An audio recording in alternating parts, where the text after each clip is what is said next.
For some men, the price of a honest life is too high. For Vito, it was exactly $2,000. This crippling debt left by a dead man became the ultimate price for the great promise of Empire Bay, the sum that forced a decorated war hero to become a petty thief and eventually a cold-blooded killer. It was a cycle of escalating violence with only two possible ends, a prison cell or a shallow grave. But to understand this inevitable reckoning, we must trace Vito Scaletta's journey back to its very beginning. Born in Sicily in 1925, Vito immigrated to the promised land of Empire Bay with his parents and sister, seeking the elusive illusion of opportunity. What they found was not freedom, but the suffocating poverty of the slums. Vito's father, a dock worker broken by the move, turned to the bottles, leaving his family with nothing but hardship. This environment became the crucible where Vito forged his lifelong bond with Joe Barbero. Driven by mutual deprivation, their petty crimes led to the life-altering moment, Vito's arrest at the age of 18. The year was 1943. To evade a prison sentence, Vito enlisted in the military, trading the squalor of Empire Bay for the brutal invasion of Sicily. 2 years later, a battlefield injury sent him home on a medical leave. In a cold Empire Bay bar, Vito confessed his dread of returning to the front lines. Of course not, but what can I do? Joe, now a man of rising influence, made a single phone call. Through his connection, he secured Vito a medical discharge, freeing him from the military, but simultaneously delivering him to a more dangerous conflict, the world of organized crime. Vito returned home only to be confronted by a new, crushing reality. The $2,000 debt his late father has left with a loan shark. A lot of money from a loan shark. This crippling financial burden demanded immediate action, shattering any hope of an honest life. Desperate Vito turned to Joe, who introduced him to the shadow economy. His initial ventures were small petty theft, stealing vehicles for a friend named Mike, earning a mere $300 after Joe's cut, barely making a dent in the mountain of debt. A brief, frustrating attempt at legitimate work ended when Vito's patience ran out. He leveraged Joe's name, transforming his labor from menial lifting to enforcing union fees for dock foreman Derek.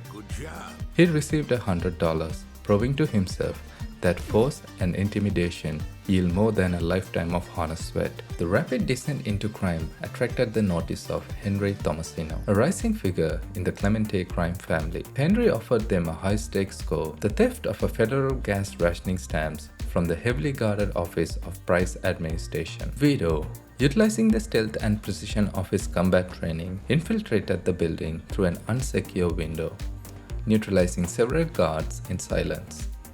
Yet, upon opening the safe, the operation was instantly compromised by a deafening alarm. Vito was forced to fight his way out, trading the silence for brute force. Before escaping into the night with the stamps, the heist was almost a failure. The stamps were set to expire at sunrise. In a frantic all-night race against the clock, Vito sold the entire home to local gas station owners. Just keep this between you and me, all right? No problem. Just make sure you do the same. Sure. Sounds good to me. Vito finally saw the light. The debt was within the reach.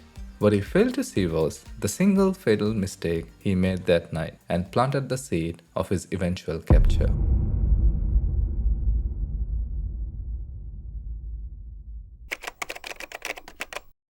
He was introduced to Luco Guarino, a capo in Climax crime family, who ordered their next action, the assassination of a mob figure who was threatening the family's stability. The plan is to use a MG42 from an opposing apartment, but it failed, forcing Vito and Joe to storm the building.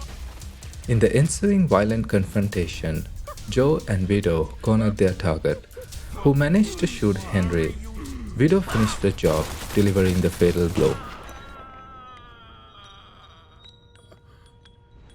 The grateful Henry paid Vito $2,000. The crushing debt was finally extinguished. Oh, Vito, that's great. On February 26, 1945, Vito felt a moment of true freedom, but this liberation was short-lived. He was immediately intercepted by federal agents. Vito Scaletta, Yeah? What's it to you? you're under arrest for the illegal distribution of federal ration stamps. You're coming with us. Betrayed by a gas station attendant, Vito was sentenced to 10 years in federal prison. The brutal irony was complete. He achieved his freedom from death only to lose his personal liberty.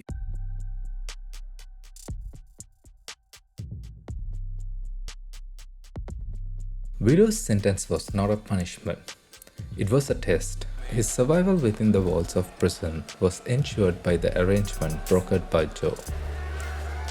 Vito connected with Leo Galante, a powerful consigliere who saw the young man's potential.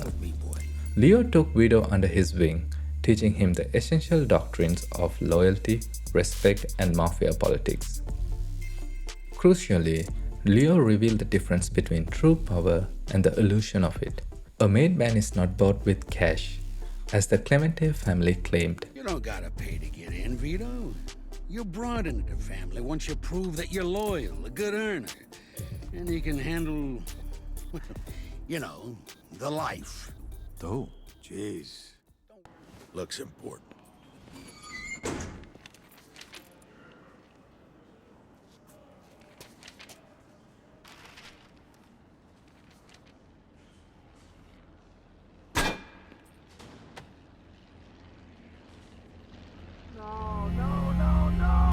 Tragedy struck when Vito's mother passed away while he was in solitary confinement. Deepening his resolve and hardening his soul, his loyalty was ultimately proven when he was tasked with a securing key prison match facing O'Neill, a rival inmate. Vito ended the brawl by finishing the confrontation with a decisive lethal strike, a clear, cold-blooded act of allegiance that went unnoticed by the guards. Leo, seeing Vito's unwavering commitment and ruthlessness, used his influence to reduce Vito's sentence by 4 years. On April 10, 1951, Vito walked out of the prison into a world he no longer recognized, a blur of unfamiliar color, cars, and architecture. Joe immediately brought him into the fold of the Falcone Crime Family under Carlo Falcone and his capo Eddie Screpa, a powerful organization whose cohesive structure and influence offered a stark contrast to the betrayal of the Clemente crime family. His welcome home party culminated in the chilling task of disposing of a body, a silent, grim induction. His commitment to the family was immediately challenged. A botched cigarette sale led to the fiery destruction of the property and $2,000 debt to Eddie. Listen, it's not our fault, okay? They set the fucking truck on fire before we knew it was happening and everything burned up. All right, we popped one of the guys, but... What do I fucking care? Just bring me my money. I paid $2,000 for that truck and I want it back. The payment was his next mission, a brutal, successful assault on a rival gang's foundry to teach a decisive lesson in retribution. His final proving ground demanded immediate and lethal action. Carlo Falcone, suspecting the ultimate betrayal by Luca Guarino, tasked Vito with a desperate race to find the missing accountant. Vito traced his target not to an office, but to a reeking, blood-soaked slaughterhouse. Slipping through the sewers, Vito moved in the shadows of the chilling structure. He found Baines with Luca. The stealth was momentary. Vito pulled his weapon, demanding answers, but a massive guard erupted from the darkness. The confrontation exploded. What began as a silent rescue instantly dissolved into a vicious gun battle. Vito fought like a trapped animal, clearing Guarino's men in a furious hail of gunfire, securing the terrified accountant and delivering the treacherous Luca Guarino to the gruesome justice of the family guards. Vito's unwavering brutality, his absolute loyalty, and his ability to thrive in the face of impossible odds, from the battlefield to the cell block to the slaughterhouse. Leo Galante personally vouched for him, having witnessed his character in the prison crucible.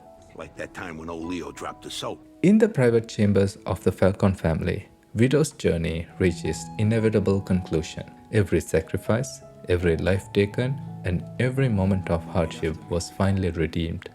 If I were to betray the secret of our way of life, may my soul burn in hell, just like this saint. May my soul burn in hell, just like this saint. Amico nostra. Gentlemen, I give you our new friend, Vito Scaletta. Vito Scaletta was officially a made man. protected by the family and forever bound by their oath. Vito's fate was sealed by the oath he took, but the history of his life, the brutal courts, the shifting power structure, and the debt of the blood began long before his birth in Empire Bay. To truly understand the foundation of this criminal world, you must see where it's all started. Click here to trace the origins of the entire criminal empire in this video. And give a like if I keep you engaged. Meet you with another story. Until then. See you around, Enzo.